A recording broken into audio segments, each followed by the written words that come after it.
The Scars of Eden, Chapter 12, Finding the Words.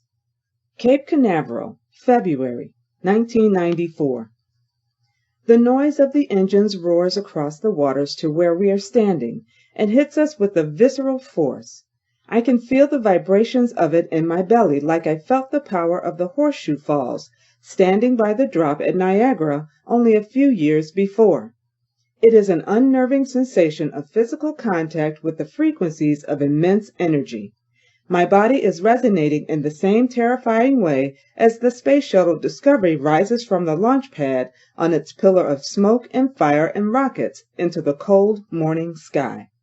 It is 8 years since the world wept at the tragedy of the Challenger, and though some confidence has returned to the enterprise of shuttling payloads and personnel between Earth and orbit, not one of us in the crowd can be in any doubt concerning the essential danger of what we are looking at. Discovery is the shuttle which in 1988 followed after the ill-fated Challenger to relaunch the American space program. As we watch her this morning, we are all mindful of the incredible courage of her crew and of any crew willing to sit immediately adjacent to what is essentially a phenomenal explosion. How must that controlled explosion sound from the inside? It is both an inspiring and a fearful thing to see.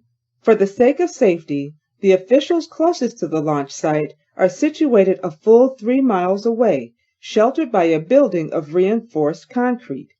Watch from any closer or without the reinforced concrete in front of you, and it may be the last thing you see. Getting off the planet is apparently the hardest part of the equation, and the fundamental technology we use to do that is now more than 70 years old.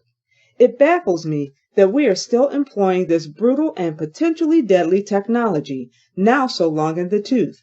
And yet, as my mythological journeys have shown me, there is language in our ancient texts suggesting that technology, looking and sounding uncannily similar, is in fact far longer in the tooth than we have ever imagined.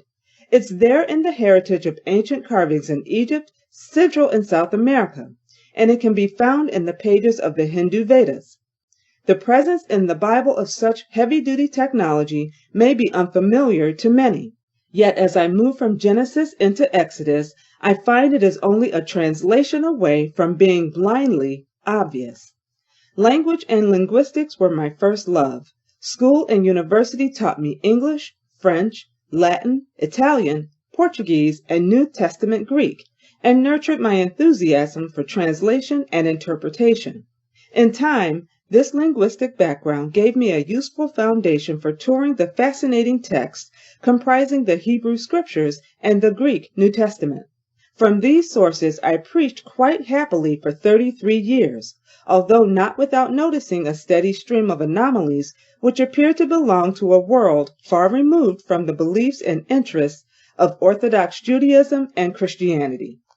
Having now undertaken the exercise of rereading the Hebrew Scriptures with the word Elohim translated in the plural, those anomalies have become easier to identify for what they are. For instance, 1.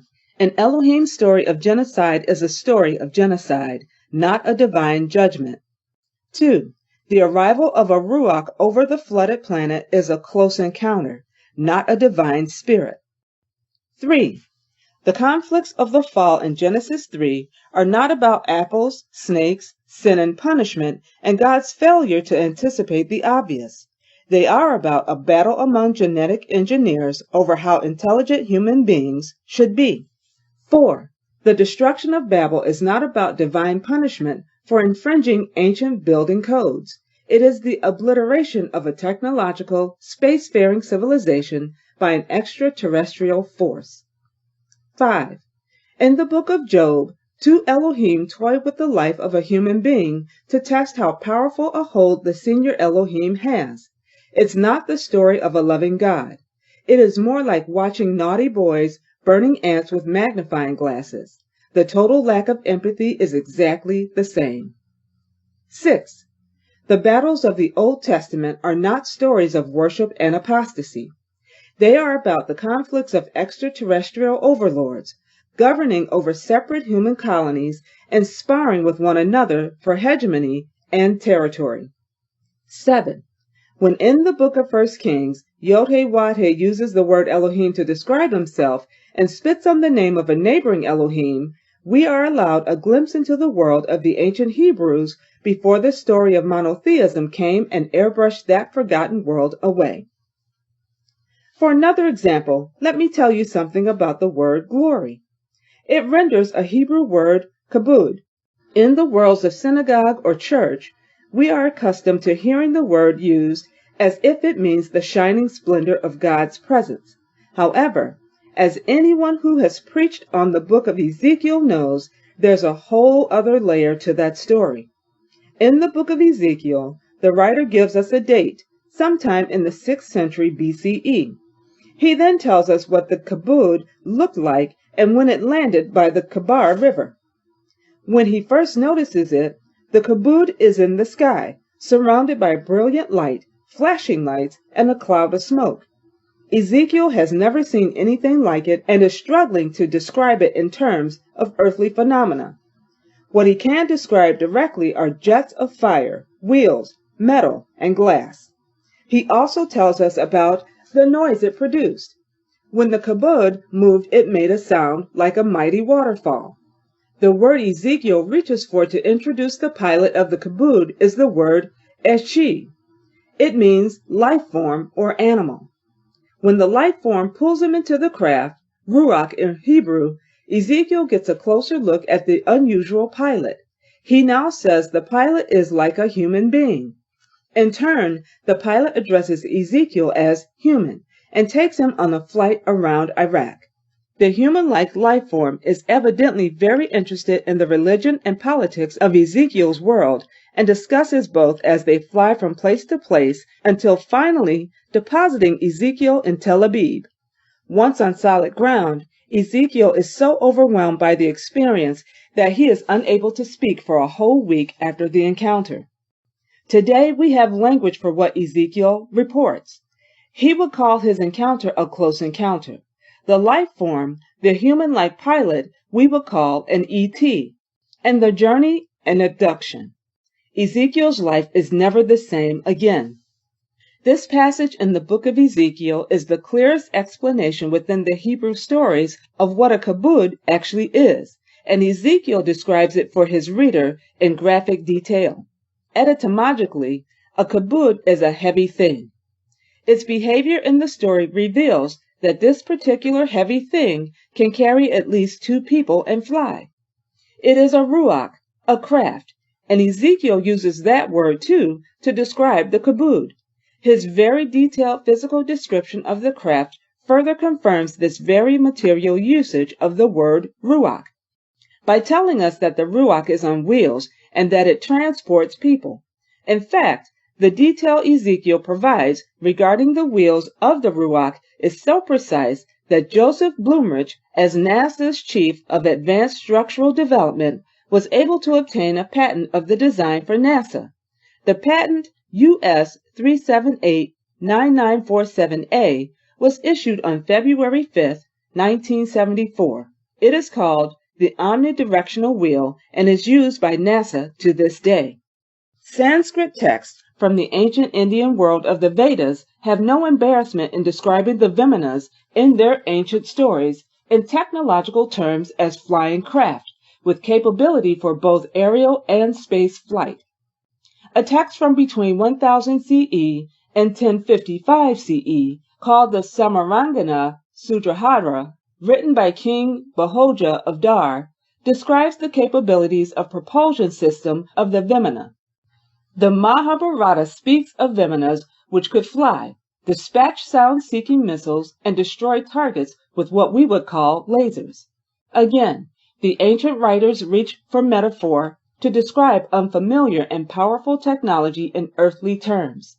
Some Vimanas are described in terms befitting earthly palaces, yet there is no attempt to make mechanical devices or physical technology sound like something ethereal or spiritual. Read in that light, the appearance of Yod-Heh-Wad-Heh's kabod on Mount Sinai takes on a different significance. The book of Exodus chapter 33 tells us this. It's getting good, y'all. Mount Sinai was covered with smoke, because Yod-Heh-Wah-Heh descended on it in fire. The smoke billowed up from it like smoke from a furnace. The whole mountain shook violently, and the sound of the trumpet grew louder and louder. Then Moses spoke, and the voice of the Elohim answered him. What then follows is a code of laws with which the Hebrew people are now to be governed by the Elohim in question. At the end of a long conversation, Moses asked if he can take a look at Yod-Heh-Wah-Heh's kabod. In reply, Yod-Heh-Wah-Heh tells Moses that seeing the heavy thing at close range would be fatal. Instead, Yod-Heh-Wah-Heh says he will cause the goods, tub in the Hebrew, to pass by in front of Moses. Yod-Heh-Wah-Heh also uses the goods to denote his heavy thing. Moses will then be able to watch the kabod as it moves away. However, to avoid being killed, Moses will need to be sheltered by a cleft in the rock and protected by Yod-Heh-Wah-Heh's hand or pan. This ever so intriguing episode has been rendered in conventional translations as Moses being allowed to see God's goodness from behind, but not face to face. The conventional translation raises far more questions than it answers. How exactly can you see goodness from behind? Furthermore, since Moses has been enjoying a face-to-face conversation with Yod-Heh-Wah-Heh for some days, how can he now be told that a face-to-face encounter would prove fatal? Clearly, something else is intended. The explanation that Yod-Heh-Wah-Heh gives to Moses is that if he sees the kabod, it cannot be panah. The first uses of this Hebrew word panah show it meaning on the surface or out in the open.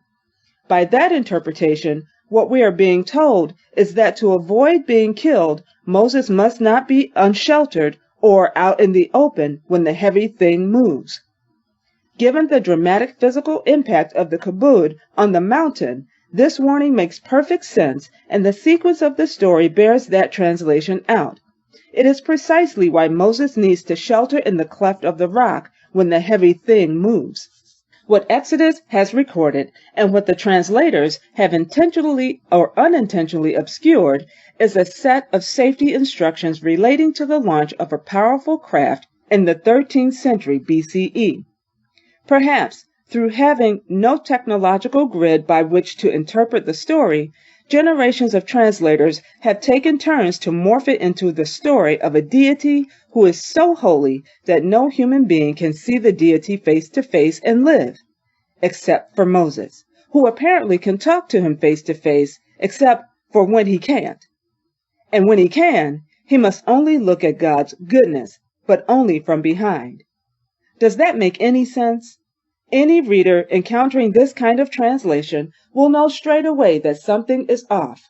My view is that what cannot be seen face to face is not God, but a big, heavy craft which belches fire and smoke with explosive force every time it lands and launches. Yet, somehow, we have been persuaded by translators and devotional teachers of the Bible not to notice when technology is being described. We now travel 4 centuries into the future, arriving on the West Bank sometime in the 9th century BCE. Here we will be treated to another close encounter with Yod-Heh-Wah-Heh, this time as experienced by the prophet Elijah and his eyewitness Elisha. According to 1 Kings 19, when Yod-Heh-Wah-Heh arrives, he is preceded by a powerful wind which tears into the mountains and shatters rocks in its path. The mountainside shakes and fire shoots out from whatever Yod-Heh-Wah-Heh is arriving in. A few chapters later, Elijah is taken into the craft in which Yod-Heh-Wah-Heh has noisily arrived. The book of 2 Kings 2 describes Elijah being taken up into the sky, carried in a chariot of fire, through what appears to his friend like a whirlwind.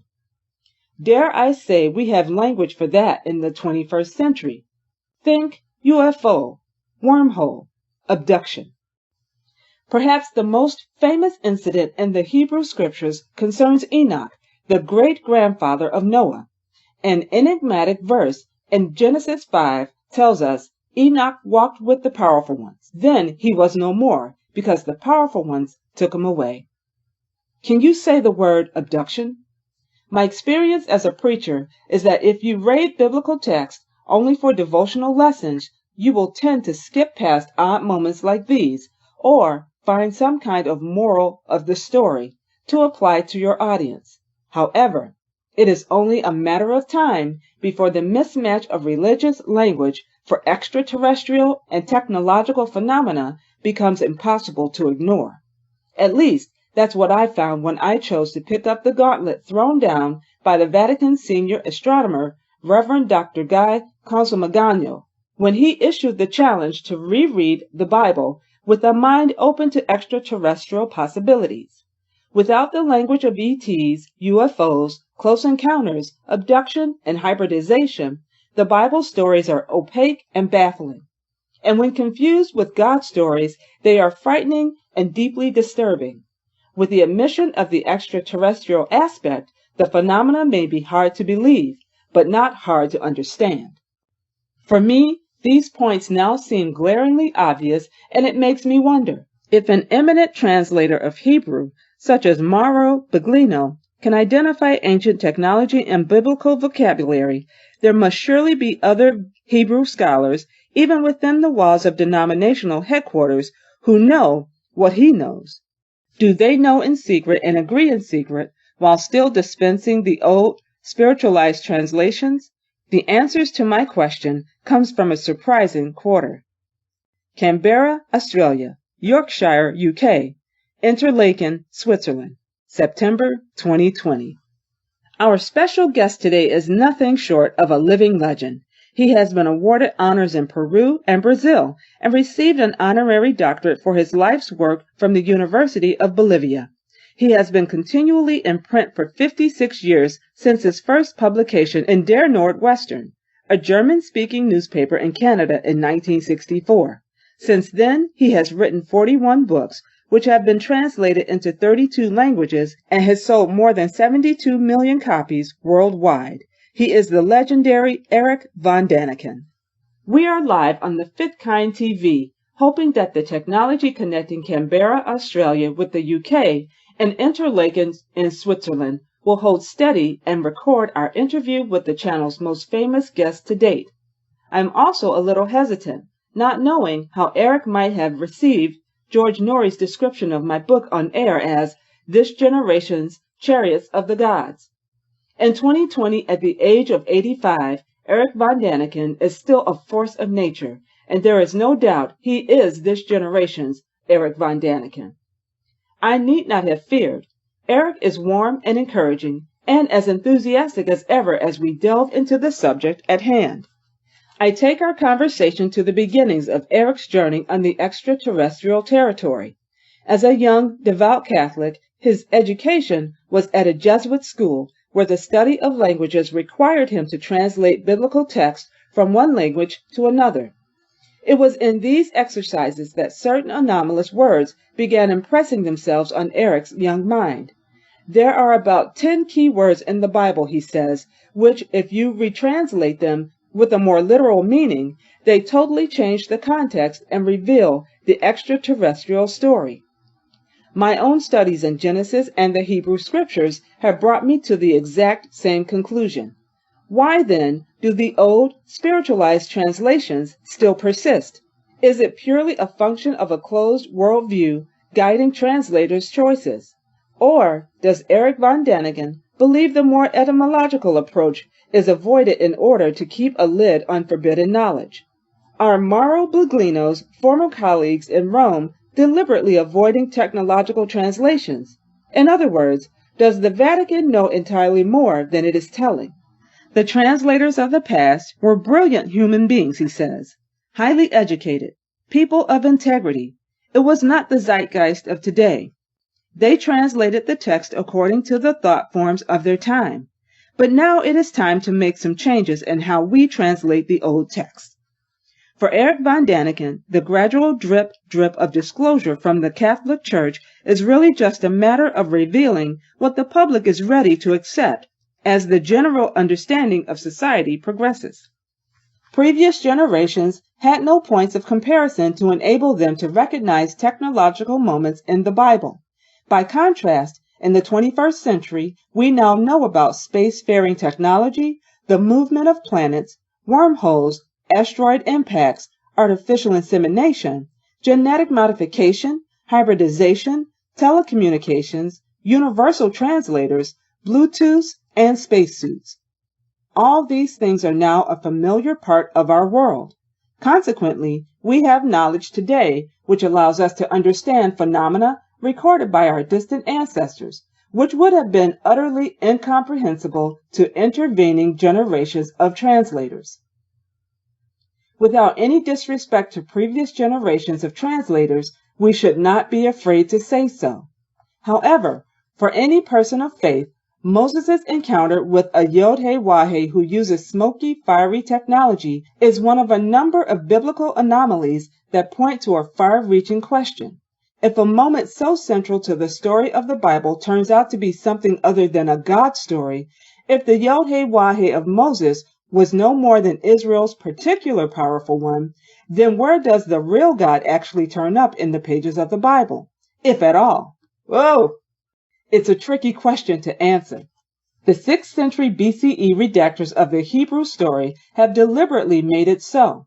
The whole purpose of their final edit was to make the diversity of stories gathered together in the Hebrew canon appear like a seamless story of God, the source of all things, going right back to the turbulent stories of beginnings. However, the erstwhile Vatican translator Mauro Biglino argues that God makes not even the briefest appearance in the pages of the Old Testament.